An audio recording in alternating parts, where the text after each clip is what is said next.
जय भारत की सनातन संस्कृति।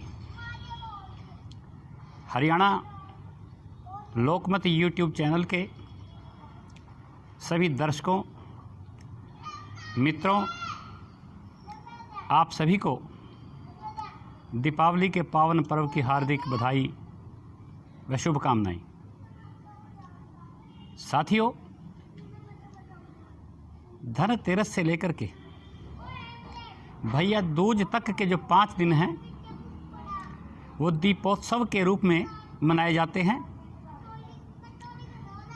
इसका प्रमाण हमें जहां सिंधु घाटी की सभ्यता में मिले मिट्टी के बर्तन, दीपक यानी दिए प्रमाणित करते हैं, वहीं हमारे ऋग्वेद में भी इसकी भूमिका बताई गई है, विशेष महत्व बताया गया है।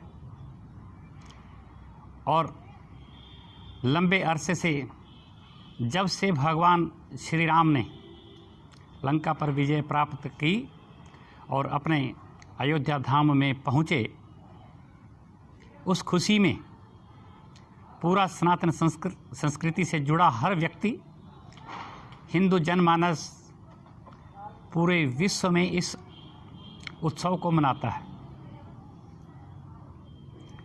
कल आप सभी ने दिवाली उत्सव मनाया। आज गोवर्धन का दिन है, यानी हमारे हर उत्सव में कोई ना कोई मायने रखता है।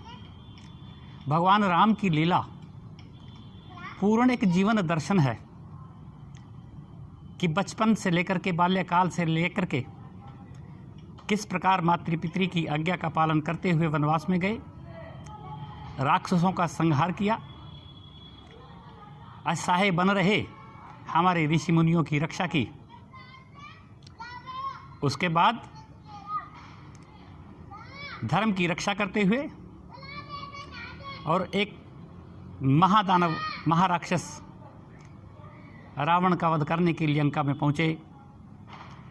विजय उत्सव दशहरे के रूप में है और दिवाली उनके घर आगमने है। साथियों, मैं यहाँ इस बात का उल्लेख विशेष रूप से करना चाहता हूँ कि हमारे बुजुर्गों ने, हमारे माता पिता ने इस बात का हमें हमेशा ही सचेत कराया है, हमें बताया है कि हमें दिवाली के दिन कोई कहीं भी हो, किसी भी कार्य पर हो, किसी नौकरी पेशा पर में कोई भी हो, हर व्यक्ति को ये प्रयास करना चाहिए कि वह घर आकर के अपना दिवाली उत्सव मनाए। परंतु यह उनके लिए बाध्य नहीं है जो देश की रक्षा में जुड़े सैनिक हैं, जो किसी भी कारण से घर पहुंचने में असमर्थ है, वो वहाँ रह कर के भी दीपावली को उत्सव के रूप में मनाएं। और उसके बाद जो भी हमारी परंपराएं हैं, पितृजनों का जो हम मन्नत मानते हैं, उनके मस्तक टेकते हैं, वहाँ अपने भाव से आप उस कार्य को संपन्न कर सकते हैं। साथियों, दीपक जगाने से अभिप्राय सिर्फ दिवाली का एक ही दिन नहीं है। दीपक वास्तव में हमें एक हमारे जीवन का मार्गदर्शन करता है। आप देखिए, एक दिया है, दिए में एक बत्ती है, दीपक के अंदर घी या तेल, जैसा हमारे शास्त्र बताते हैं, वो डाला हुआ है और ऊपर से हम लौ या अग्नि जगा करके उसको प्रकाशित करते हैं। तो जीवन में इससे क्या हमें रास्ता मिलता है, क्या मार्गदर्शन मिलता है? मैं आपको इस बात से अगर चर्चा करूं तो एक व्यक्ति का जीवन एक बत्ती की तरह होना चाहिए। जिस प्रकार एक अच्छी बत्ती, संतुलित बत्ती, और साथ में जो घी वो हम उसको ऊर्जा के रूप में मानते हैं कि अगर हम व्यक्ति, कोई भी व्यक्ति हो को वह पूरे समर्पण से स्वस्थ रहते हुए पूरे ईमानदारी से कार्य करेगा और अपनी ऊर्जा का सकारात्मक प्रयोग करेगा, तो उसके मन का अंधेरा दूर होगा, उसके जीवन में प्रकाश होगा, वो सुख समृद्धि को प्राप्त करेगा। और सबसे ज़्यादा जिस बात पर मैं जोर दे रहा हूँ वह अपने लक्ष्य को प्राप्त करेगा। तो इसलिए हमारे जो युवा हैं, हमारी जो भावी पीढ़ी है, वो यदि अपने नकारात्मक भावों को, नेगेटिविटी को दूर करते हुए एक दीपक की तरह अपने जीवन को बना ले और उसमें अपने लक्ष्य का निर्धारण कर ले और तन्मयता से निरंतर मेहनत करते हुए सभी सकारात्मक भाव से अपने आवश्यक ज्ञान को, अपनी प्रतिभा को निखारते हुए अगर कार्य करेगा तो निश्चित वो सफल होगा। चाहे वो कोई उद्योगपति हो, चाहे वो खेतीहर किसान हो, चाहे युवा हो, हर कोई प्राप्त कर सकता है। साथियों, जीवन में सफलता और असफलता दो ही चीज़ें हैं। सफलता हमें सकारात्मक ऊर्जा दे देगी एकदम, परंतु यह नहीं भूलना चाहिए कि असफलता जो है वो हमें एक अवसर देती है उस प्रतिभा को और निखारने का और ज़्यादा मेहनत करके और ऊंचाई को प्राप्त करने का। इसके लिए हमें इन बातों पर ध्यान करना होगा कि 4 चीज़ें हैं कि कैसे हम सफल न हो तब भी सफल हो सकते हैं। तो इसमें सबसे जो बड़ी बात है वो है आपका राइट एजेंडा, कि आप अपने एजेंडे को निश्चित करने, निर्धारण करने की आप क्या करना चाहते हैं।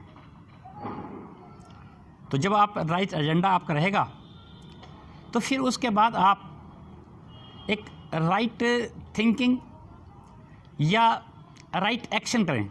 उसके मुताबिक आप जब आप पूरी लगन से, मेहनत से और समर्पण भाव से जब उस पर आप कार्य करेंगे तो आपको लाभ मिलेगा। और तीसरी बात जो होती है, अपनी अप्रोच को, राइट अप्रोच यानी आपका दृष्टिकोण सही होना चाहिए। आप इस बात के बारे में पूर्ण विश्वसनीय बने रहें, विश्वास करते रहें कि निश्चित रूप से मैं जब मेहनत करता हूँ तो मुझे इसका फल प्राप्त होगा।